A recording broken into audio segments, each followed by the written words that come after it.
Great. Welcome, everyone. I'm Eric Simonson with Evers Group. Thank you for joining today's LinkedIn Live on the road to GBS leadership perspectives from executive search. We'll kind of get rolling here over the next few minutes as people are joining. Wanted to give a few contextual comments. And as I do that, if you're with us already, be curious where people are dialing in from. As is quite common with these virtual events, all of the speakers today were from very different places. I think we have 3 continents pinned down. Personally, I'm coming from Scottsdale, Arizona. I think Deborah's coming from London and Gaurav from Bangalore. I'm in Mumbai today, Eric. So Oh, you're in Mumbai. Okay, all right. I'm in Mumbai today. Yeah. All right. So I guess nobody's actually at their home location on the panel. We're all somewhere else. So I'm curious where other folks are from as well. So a little bit about today's topic. As I was reflecting on this and preparing, I think leadership of GBS GCC organizations, I think, is one of the more complicated jobs out there. And I was trying to think about kind of why is that. And I think it's a couple of factors. One, there is clearly a part of it that relates to delivery. You have to be in the delivery. The services have to be delivered, and it becomes sort of obvious if they're not. So in some ways, there's an operational aspect, but there's also a huge stakeholder influencing part. It's very squishy. It's very what is the experience? How do people feel about it? There's a lot of business objectives running around, and so it's there's a lot of soft skills as well. It's also constantly changing. Business conditions change. The expectations of what's going on and how you may respond to geopolitical events, new technologies, et cetera. And a lot of those aren't very clearly communicated what the implications are. So it's kind of a moving feast of what matters. And then finally, it's simply not a well understood role. People bring all sorts of different thoughts and their expectations. What should a GBS do? What should the leader do? And it's not as simple as hey, so and so's in charge of running logistics or corporate marketing or something. So I think all those things kind of combine to make it a particularly challenging role to lead. It's a slippery thing. I'm super pleased today to have two friends, thought partners, and long-term connects with us, both Deborah Kops and Gaurav Gupta. Both of them have significant experience related to executive search and placement and understanding GBS organizations, and have consulted to them as well. I'm going to ask each of them to introduce themselves in a little bit more detail and kind of how their experiences intersect with the topic today. So I'll start. Gaurav, can you introduce yourself? Sure. Thanks, Eric. I'm with Egon Zender. I'm a consultant based in Bangalore. I lead our technology practice in the country and do a lot of work with the GCC as well as GBS ecosystem in India and globally. And it's a pleasure to be here, Eric. And thank you for inviting me. Thank you. Deborah? Hello, everyone. Deborah Kops. When people ask me what I do, I say I do stuff, but I have a background in operations and strategy. And from that, started to look for talent for the clients that I work with, because you can't create viable strategies without the talent. Absolutely. Okay, so we'll go ahead and get rolling. We have a few sort of thought starter questions that we'll use to get some initial ideas out on the table. But this is obviously an interactive thing. Would encourage people to enter questions or observations they have in the comments section, and we will try to pick some of those up and respond to them as we're going through the event today. I saw some of you already use that for what locations you're dialing in from. I think I'm seeing things all the way from Switzerland to I think so Budapest, Poland, India, Chicago, Indonesia. So we've got people from all over the place, and you can just keep keep using that same dialogue box to enter questions or observations. Again, we'll try to be dynamic in how we respond to things. So just as a starting point, and I'll maybe go to you first, Gaurav, on this, is just, when an organization is looking to hire a new leader for their GBS or GCC organization, what are the key factors they're looking for? How do they expect to actually make the decision? Sure. Thanks, Eric. I think a lot of it really depends on where that organization is in its life cycle. Because I think what we observe is, I think you need a different type of leader at different stages of the evolution of a GBS or GCC organization.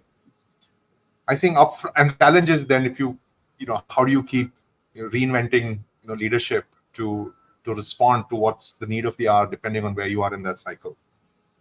I sort of think of three sort of broad phases, right? I think in the early days, you need sort of the entrepreneur operator, right? Someone who's going to take charge, help the organization take some calibrated risks, but at the end of the day, just deliver.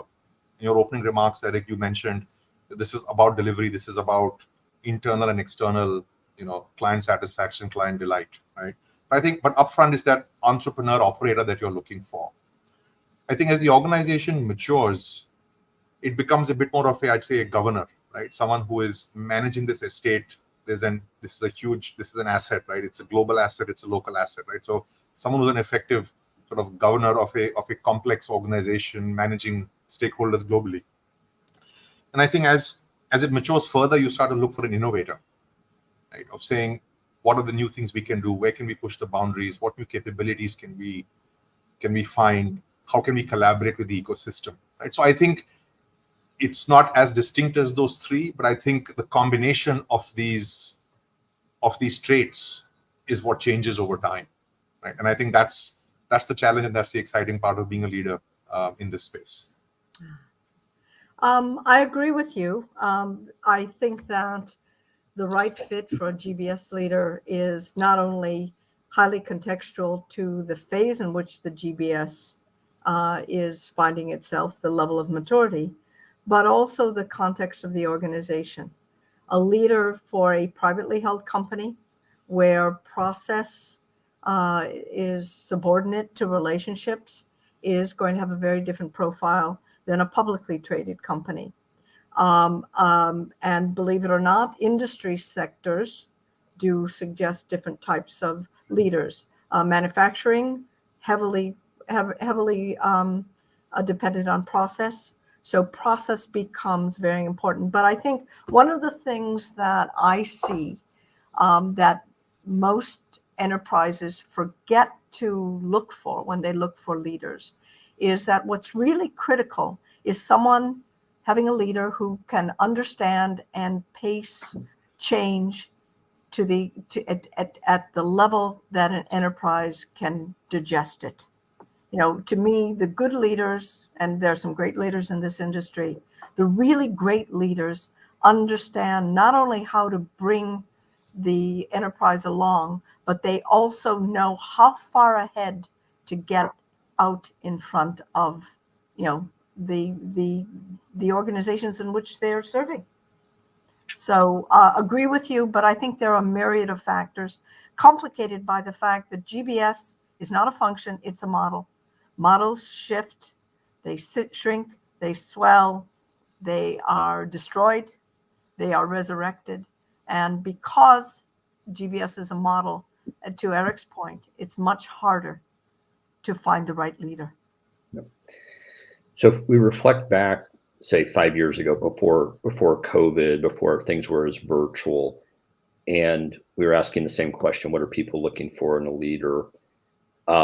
Do you see any differences now? Are there any things that have become more important in the profile of the leader, the experiences, kind of the checklist of what an organization will look for? Well, I think there's a difference in the risk profile now, and for me, this is a little bit upsetting. Because GBS has become a career, we find folks who now play the same playbook over and over and over again. I don't think that always works. We also see folks who take fewer risks. Those of us who've been around for donkey's years know that we had to invent what we were doing the night before we told someone what we were doing. And I think because GBS is a career, we're a little bit more cautious. To Gaurav's point about the third phase innovation, I think probably the biggest challenge for the industry is to find innovators. I think just to add to what Deborah said, I think the whole sort of multicultural aspect has become much more, just given this virtual world, right? I think the complexity of cultures, of people, of generations, right, has sort of, I think, leapfrogged in the last few years, right? I think that's one sort of additional challenge that I see. And I think second, across industries, I think just given the digital transformation that the pandemic kind of accelerated, I think all GBS leaders need to have or develop a technology gene. And I think because that has become fundamental to transforming organizations, whether it's the front end, whether it's the middle office, whether it's the back office, right? I think that's a needle that has moved significantly, Eric, over the last 3 to 4 years. I think pre-pandemic, it was fairly distinct. You got ops, you got tech, you got functions, right? But I think now tech has become a lot more all-consuming, irrespective of what you're doing, which industry you're in. Yeah, I would disagree with you slightly. I think this is still very much a people business. I think a good GBS leader understands tech well enough. They don't have to be absolutely obsessed about technology. I think they need to know how to use it. But more importantly, they need to know what a person can do and what the tech can do. And to me, this is still a leadership game. That's why you see many organizations choose to put leaders that are already in their organization that don't even know how to spell GBS into leadership roles because they understand the context of the company and they have strong leadership skills. So the leaders that I admire in this space really have leadership, knocked down. They know how to lead, and they could lead in any function. Yeah. So that we're now kind of going into the second question I was going to ask, which is we've said sort of what it's expected. So where do you find these people? What experiences? Deborah, you just mentioned, the internal path can be a viable one. Any other things that people see? What would be on the resume that would often now be considered an attractive candidate? Oh, bad question for me, Eric. I mean, part of the problem is that enterprises want one of those. They look at the leader in their industry and they say, I want the guy who did that in that company, forgetting that it's context. So we have now bred this cadre of rock stars who go from company to company to company because their personal brand, whether they've achieved what they said they've achieved, whether the context in which they're walking into is going to let them achieve is something else. But we want a rock star, and there aren't that many of them. So they are greatly in demand. And I think one of the challenges we have with that is that there's great talent who are not rock stars. They've been kept under rocks. One of the things that flummoxes me is the fact that typically when we look at a leadership change in a company, the companies we work for don't look within their own ranks, within their own GBS ranks. They want someone whose name has been plastered all over LinkedIn or sat on many, many podiums. And we're not looking at the whole talent market as we should. It's a good point that Deborah makes, right? I think just building on what she said, I think when we look at GBS organizations, right, they're a business organization, they're a large services organization, but the thought that goes into succession planning is nowhere near what happens at headquarters for any other, complex CXO role, right? The succession planning that happens over a few years, to build the right talent internally, give people the right exposure. I think the GBS organizations need to get there, right? And I've seen good examples of 12 to 18 month succession planning, bringing an external leader sometimes, or developing an internal leader. but I don't see it happening often enough. I think far too often, as Deborah said, we quickly go out, who else has done this, right? And I think the complication it creates, bringing an external leader, the cultural challenges, the integration challenges, again, are like any other big hire that you do into a corporation, which requires a lot of care and integration effort. So I think there can be much more thoughtful internal talent development and succession planning. Mm-hmm. I mean, let's face it, we develop talent. There is a level of genericism to developing talent. A good leader is a good leader. But we tend to pigeonhole our talent in silos within our GBS. We may let a PMO become a transition leader. We may let a process owner become an operations leader potentially, but we don't think broadly about career passports. How do we develop talent who understand strategy, who understand change, who understand operations, who understand process? We don't think that way. And yesterday, Gaurav, I did a session at a conference about succession planning, and I see organizations, particularly who have rock stars who have come in from the outside, they're in there to change, and they'll change at any cost often, and they don't think about bringing people along with them. I know that's a broad statement and it's not always true, but I seem to see this trend. We don't spend enough time looking at succession, not only within GBS, but also outside of GBS. Yep. Okay, so we've gotten number of kind of questions and comments. I'm going to start to try to feed some of these in. So most of the conversation up to this point has been, hey, yes, you can, there's a bias towards external, but don't forget internal. Don't forget the succession planning. You think about taking a little bit more risk. When organizations look internally, are there any patterns on kind of why they do that or how they can be influenced to do that? Any sort of patterns if you're say you're in the leadership ranks of the existing organization, when might you find that there's a more that your company's gonna be more amenable to seriously considering the internal path? If I was to hazard a guess, I think companies that have historically operated in a much more global sort of environment, right?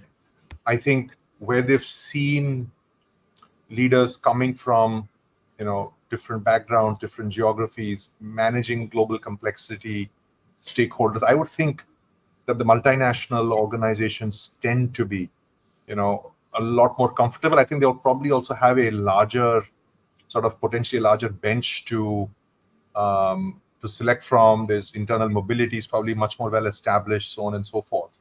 So I think those organizations perhaps have a better chance at thinking through internal successors, having more options, versus folks who've been sort of centered around a particular geography.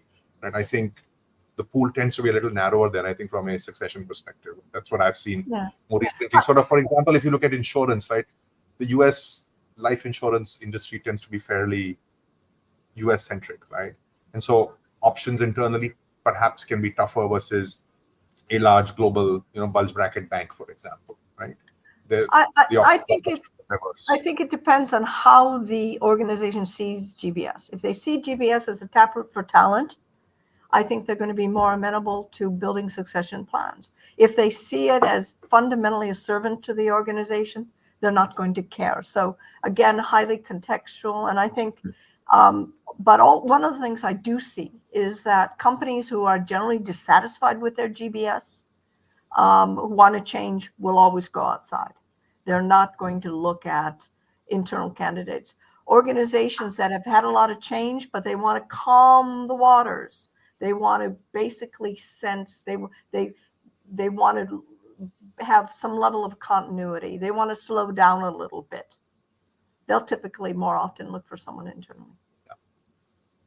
I think Eric, the other sort of mention on just rethinking when we say GBS leadership, right? I think I'm now starting to see this as more than that just one person who's sitting at the top. I think leadership is now getting defined by who are those leaders who are playing global roles, right, within an operating model, right, or within this organization, right? And I think once businesses start to take a view of, oh, I've got a global CIO working out of X location, I've got a global risk person working out of XYZ location within the network, right? I think that front to back view, that the relationships, the connects with the business, the relationships with the end customer or the client or the business become much more critical. And I think there is much more thoughtfulness than around looking for internal talent, because a lot of the growth and success that those parts of the organization are going to see are going to come because of that individual's credibility and relationships, right? The leadership that they have demonstrated, the innovation they have demonstrated, right? The trust that they have held, right, over the last X years. I think as those roles become more global, versus saying it goes into a black box, as long as I get the output and the service levels, I don't really care. I think there's going to be that difference, right? As the front to back integration happens, we're going to see much more, I think, emphasis on internal leadership talent. Yeah, I would agree with that. I think I've seen the same thing, that if it's seen as a relational stakeholder management challenge, then the internal seems a lot more relevant, because somebody will know the landscape or have a better chance of navigating it. Whereas if it's trying to create disruption, change,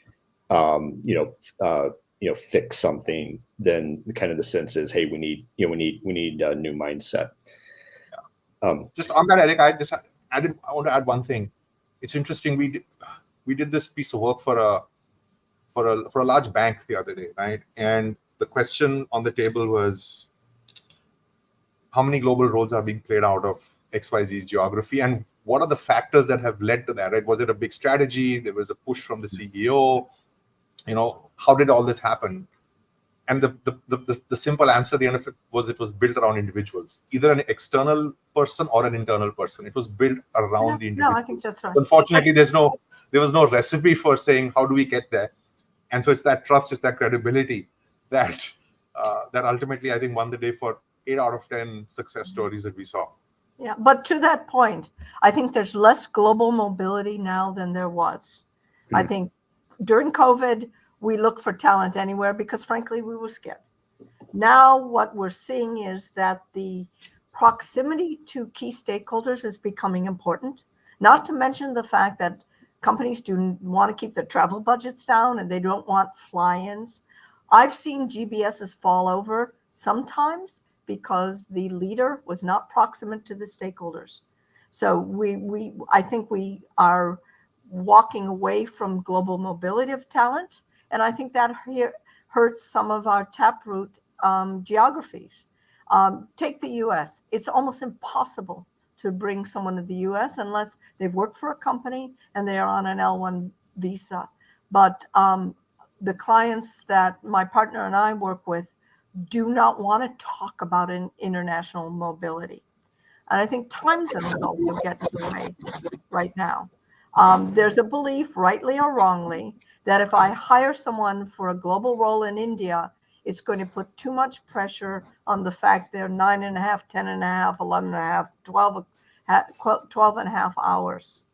So as much as we learned how to collaborate during COVID, as much as we now have tools that allow us to work globally, we're still pretty orthodox about where we hire people. Yeah.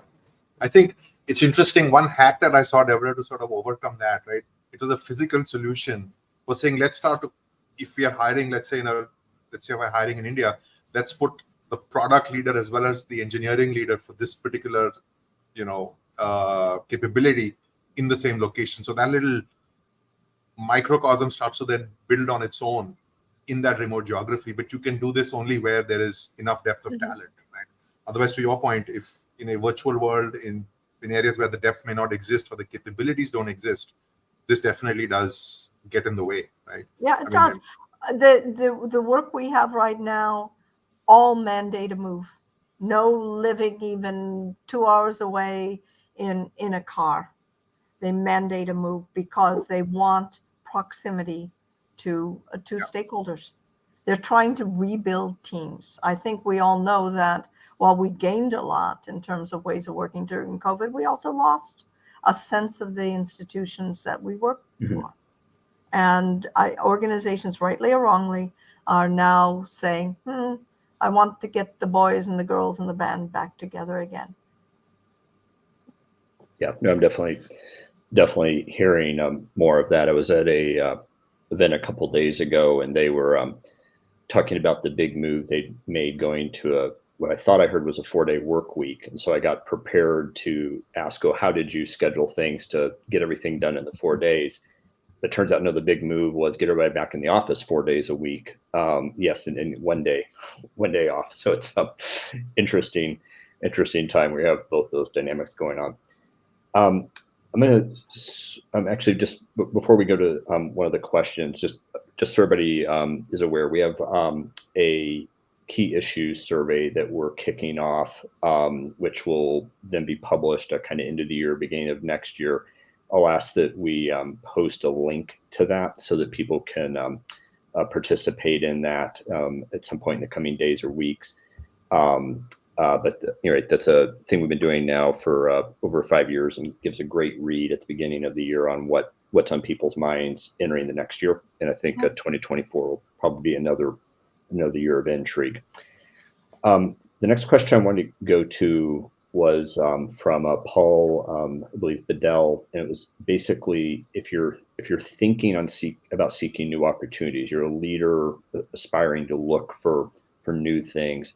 How much of this is about building your own network versus you should go through the executive search firms, and then kind of the sub point there is there's this common idea or truism that sort of 20% of opportunities are ever kind of formally posted.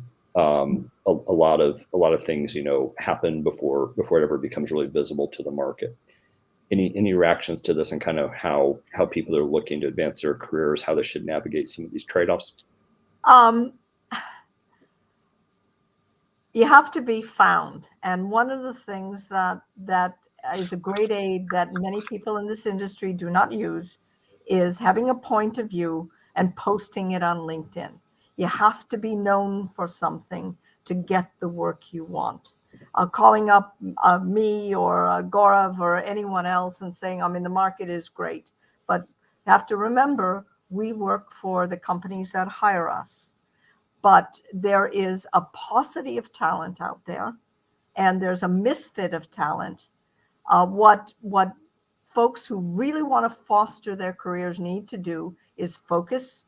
I got a resume the other day that I felt like I was singing the 12 Days of Christmas, because it was, I can do this and I can do this and I can do this. Look, we all can't do everything, or we can't do everything to the same level of excellence. Know what you want to do. Work very hard at creating a point of view. Show up talking about what you want to do. Engage with people when it comes to the thought leadership you have. And that has to be run in parallel with the search. Networking, to me, is the way to go. But you have to be known for something. Being a good person who did a little bit of this and a little bit of that in the space doesn't work. Gaurav, I mean, you've been at this game longer than I have. No, I think you're right, Deborah. I think just the development of that personal brand, I think, is one. And the second is really, what's that spike going to be, right? I mean, as we've said earlier, I think there are these different phases that organizations are going to go through, right? There are going to be nuances because of, what's the scope of a GBS or GCC organization, what industry or context are they in, right? And therefore, really highlighting that message of that self-selection happens in some sense, right? Mm-hmm. Versus this one size fits all that Deborah is referring to. So I think focusing on that spike, going deep in that spike, and we'll find you, right? I think you will then distinguish yourself, you will then stand out, right? And I think networking, relationship building is, of course, is sort of par for the course these days. A second point on, I think the question had around we're seeing large and mature organizations, their own talent acquisition engines are extremely strong, right? So, we do see a fair amount of senior hiring happening through LinkedIn with some pretty successful outcomes, right? So I wouldn't disregard what you see there. It's not just a compliance thing of I found someone, I'm going to post it externally just to check a box. I mean, there are clients of ours who've done some serious hiring. And that's why the LinkedIn profile should not just be, I went to kindergarten at some school, and then I did this, and then I did that. What are you all about? That's what we look for. What have you done? What have you achieved for your organizations? But what are you really focused on? But chronological, I went from here to here to here without a narrative is doesn't serve you well. Okay, so interestingly, both LinkedIn's coming up. Not only we're doing this event today on LinkedIn, and helping foster networks, but also as a tool of communication, building the brand, and then as a reference source of telling the narrative of kind of what is your story, what are the things you're commenting on, interested in. I could, although it may not work for everyone, I can imagine also some exposure on the conference circuit may also be a way to build brand. Any other ways that people you've seen where you've been effective ways for people to kind of be known for something so that they can be found? Deborah put it. I mean, all of us have been looking for opportunity or challenges at any given time. One of the things I found that helps building brand is pretty simple. It's be generous. Spend time with people where you're not going to get something back. Someone heard that you solved a certain problem. Be generous with your time and talk to them without an expectation that it's a quid pro quo, because ultimately, if you give, you'll get back. I mean, it sounds trite and pretty simple and something that we were probably all taught in primary school. But I mean, my career is where I wanted to be in great part because I look at everybody as someone I can help, and it's worked for me. And I've had opportunities that I never looked for. But I think being generous, this is an industry that fundamentally is generous because we're all seekers. Take it to the next level and give a hand up, answer a question, spend time with whomever thinks that you can help them. And kind of old-fashioned. I mean, it comes to that brand, right? That personal brand or what you're putting out there. The advice I give to senior leaders is don't fake it, right? Don't suddenly say, I'm going to have a point of view on XYZ topic because it sounds cool or it's contemporary. I think focus on what you're really passionate about. It could be something very different, right? A personal brand is driven through passion, through interest, through, just creativity, whatever it may be, right? Let your personal brand stand for something. Is it being, okay, I've figured out the math on how to measure value in a GCC context, or something else which is a little more tactical, right? I think the personal brand is built through passion and genuine interest, and it shows through. That's right. Yep. Good. Okay, so we've touched on this a couple times. I'm going to sort of more specifically ask the question, which is, if you're trying to accumulate experiences that would either position you or equip you to, for more leadership challenge, more leadership opportunity, are there any types of experiences you think are particularly valuable in this space? And are there maybe some that people tend to overlook that maybe they shouldn't walk past? Well, I think it comes down to gaining capability. I think everyone in this industry works very hard at gaining skills, but gaining capability. What are capabilities? They're the superpowers that release basically create outcomes. And I've been working, as you know, Eric, with Everest Group to look at a capability index for GBS roles. Different roles require different capabilities, but I think in managing careers, attainment of capability, especially at the level of senior mid and senior level is really, really critical. If you have process knowledge, make sure you have domain knowledge. If you know how to manage people, to Gaurav's point earlier, make sure you have some level of digital knowledge. Make sure you know how to make a decision. A lot of people don't know how to make a decision. Make sure that you know how to develop a solution that's viable. So tallying up what I think we've identified 12, 13 capabilities and making sure that you're proficient in some quantum in those capabilities, to me, is very important. I think there are a couple of other things to sort of add to that. I think one, I think experiences are great, but I think demonstrating sort of change leadership, right, and the ability to influence, I think is becoming more and more critical, right? So is it that you've not just delivered, but you've changed, you've transformed, you've been able to influence? That's one. I think the second one, which sometimes gets overlooked, Eric, is external engagement, right, with the ecosystem. I think we see a lot more fluidity in how organizations are building capabilities to deliver.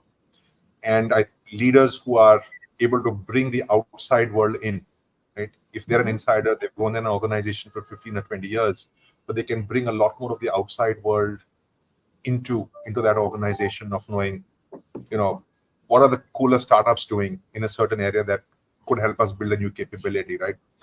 Where are newer talent pools emerging, whatever it is, right, that's relevant for that enterprise. I think that external engagement is becoming a differentiating factor, right? And finally, I think it's interesting, but we're seeing GBS organizations or GCCs can be a way to leapfrog or enter a local market, right? And so leadership, in some cases, we are seeing, well, I've got a GBS organization or GCC organization, but I haven't yet entered the local market with my own products or services, right? And GBS or GCC leaders who've taken the lead in figuring that local market out, putting their hand up and saying, look, I can help crack this because I've been here on the ground. I understand local regulations. Here's what we can do with our product, right? I think it's another path to a very different type of leader, from a GBS, GCC leader to actual business leader, right? So I think those are other ways to build leadership within the enterprise and not just be a GCC leader. Okay. Good. Okay. I'm trying to scan through some more of the questions. We've touched on a number of them.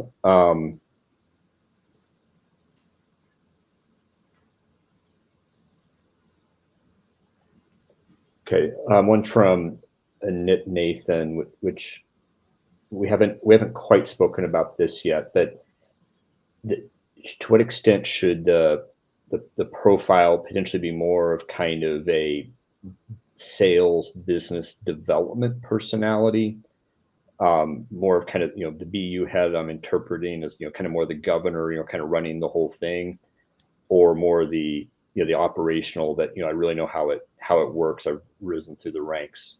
Do all of those work did those kind of take you in any different sort of natural career progressions, or any reactions you'd have to those? I think, like most things in life, the answer will be and instead of or. Yeah. Right. So I think we need or but. Yeah. So I think you need a combination of all of these, but a lot of it is dependent on the culture of an organization. I think understanding what works within that culture is extremely important, right? We've seen GCC on GBS organizations that have had internal business development managers, right, where their job was to go evangelize, learn the business, bring things back into the GCC or GBS organization. Whereas in other organizations, anyone who even smells like someone coming from a third-party organization, there is complete issue rejection. So I think it's really important to understand the culture of how those organizations operate, how do decisions get made, and influence, right, is key. And then I think, a mix of these skills will be required at different points in time, right? Yeah. And I think the other thing which is not sort of mentioned here is the solid and dotted lines of reporting, right? All too often, we see leaders getting sort of flustered or bogged down by who am I reporting to? what control do I And have? what's my title? What's my title? And what's my title? I have seen some of the most successful GCCs when there's no local line of reporting. Right? It's just through sheer presence, it's through influence, it's through understanding the subject, the industry, the function. So I think that's what's really needed versus saying I need XYZ hard skill, or it's the soft skills ultimately, I think, that differentiate a good GBS leader from a great GBS leader. Yeah, I think we need to change the way we look at roles. I think it's important to look at the work. Will you enjoy the work? Will you learn something from the work? Will the work push you? And I think we spend too little time thinking about the work. I think we think about the brand of the company, and I'll get to that in a minute, or we think about the position. We're moving up, we're going from a vice president to a senior vice president. To me, that's all that's so, as they say in New York, so much chopped liver. But look at the work. Is the work interesting? Are you going to learn something from the work? And second, I think as much as we talk about purpose, make sure you're comfortable with the industry, the company and the industry. Some of us really want to work for companies that have a strong social purpose, like a healthcare company, for example. There are folks who will not work for tobacco companies because of, a range of reasons. Make sure that you're aligned with what the company does, what they stand for, the industry. That fit is really important. And I think sometimes in the euphoria of looking for a job, we enter companies that aren't suited to us. My case in point, I work for an investment bank. I had worked for a commercial bank and I had a great time, and I thought, well, banking is banking is banking. I was not comfortable in an investment bank. The way, the mores, the culture didn't work for me. And I would ask everyone on this call to think really, really hard about the type of company and the industry of the company you want to work for.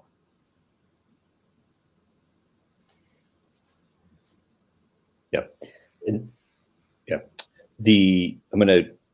I saw another question that I skipped over earlier.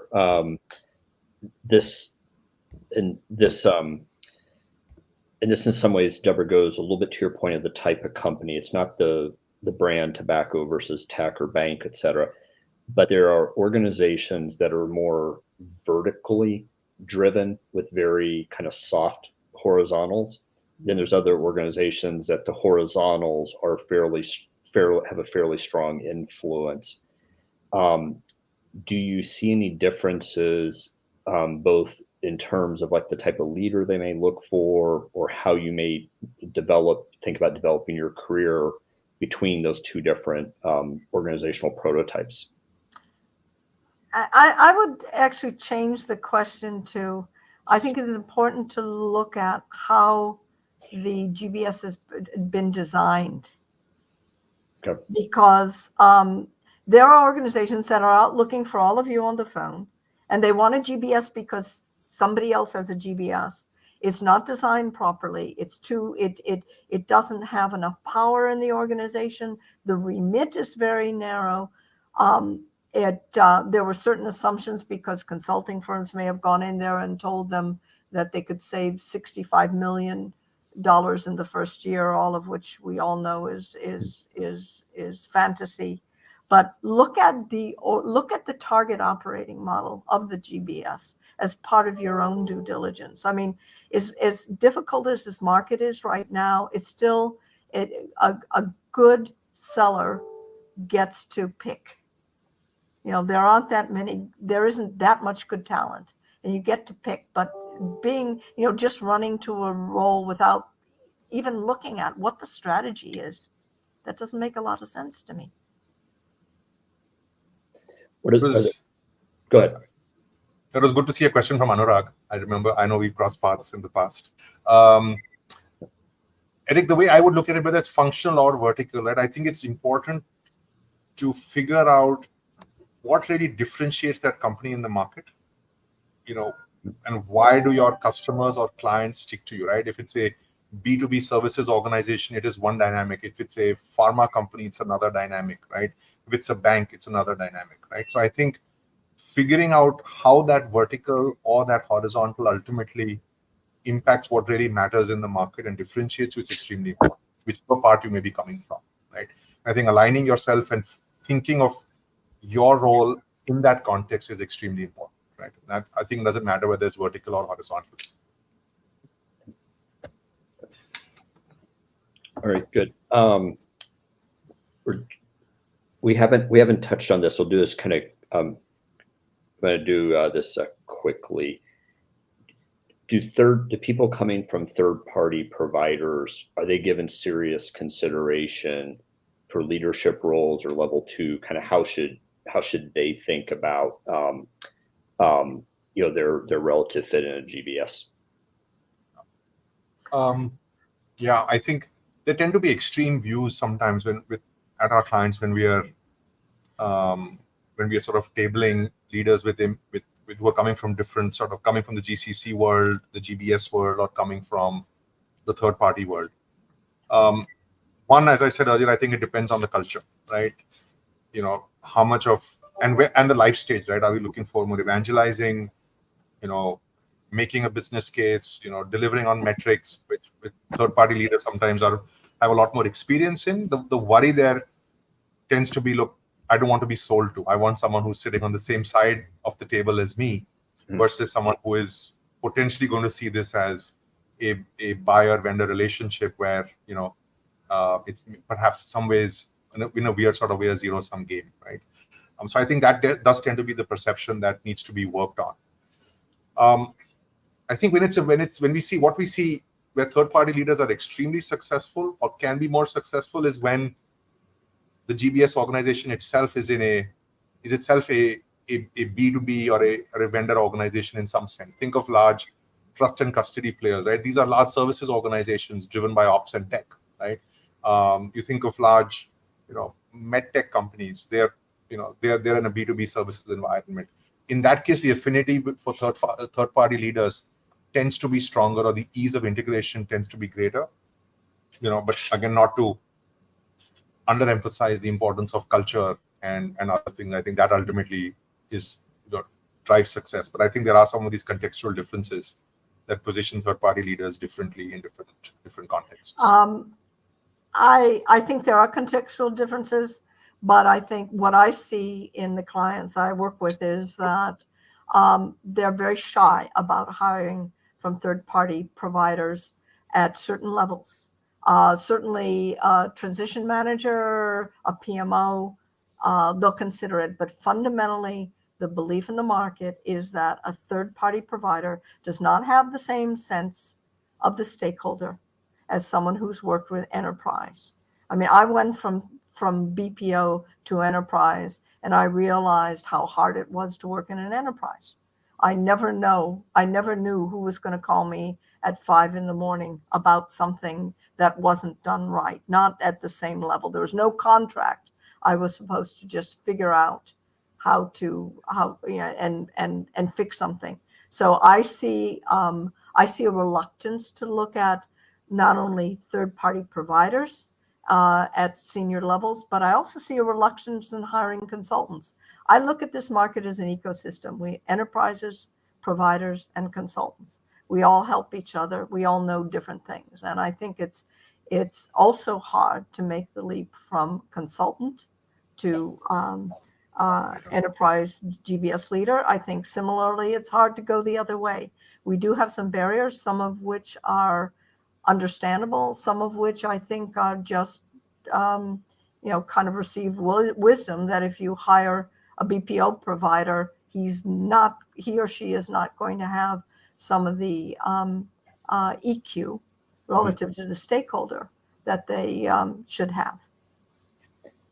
So we had Deborah just mentioned consulting background may not be the best fit either. And we had a question from Neha about that. Can you talk just a little bit more about the challenges of consulting backgrounds fitting in, or if they do fit in, what's the most natural place for them to enter into a GBS model?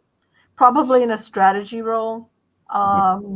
But let's face it, we have career consultants.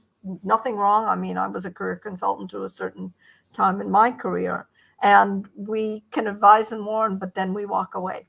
And so the challenge I think consultants have is that very likely they've never operated.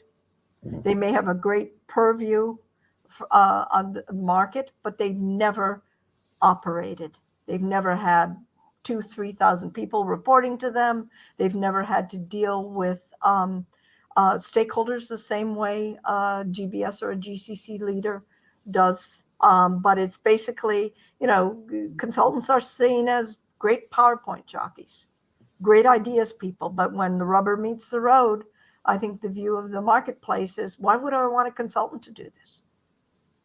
What do they bring to the table? I know that sounds direct, but all of us have personal brands, and mine is being direct.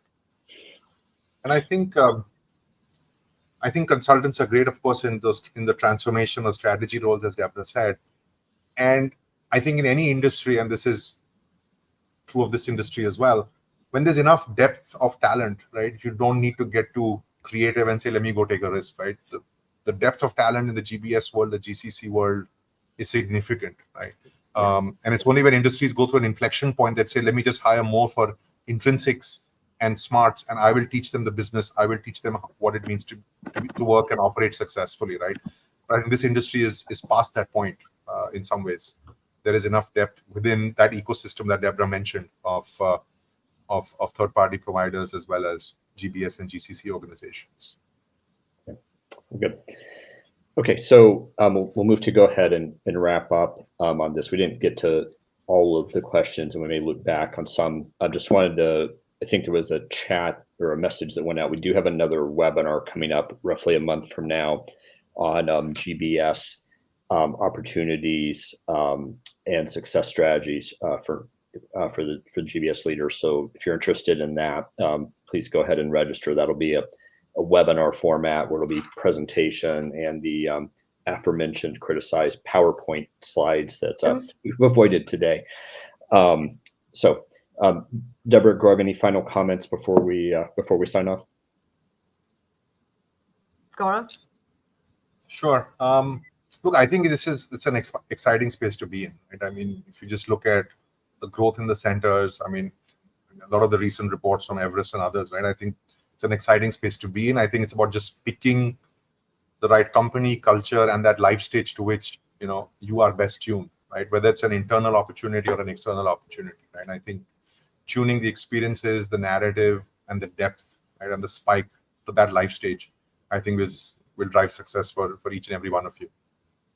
Yeah, I can't think of an industry that's more fun than this, and I've played around in a number. You get to manage change. There's a line of sight. If a good GBS leader can point to what I call the but for, if I hadn't done it, it wouldn't have happened. There's a lot of room for invention, maybe not innovation, but invention. It's a great community. So I look at some great talent in this space and hope they stay in this space. Good talent always has opportunities outside, but I can't think of a better industry or segment or function, whatever you want to call it, to be, and it offers great careers. Yeah, agree. I'm one of the things I like about the space is it really gives you a chance to meaningfully work with a lot of different people, a lot of different contexts. It's it's a very human space. Mm-hmm. So, okay. Well, with that, we'll thank everybody for attending. Thanks to Deborah and Gaurav for your time and insights. Great having a chance to connect with you, and safe travels back home. Thanks.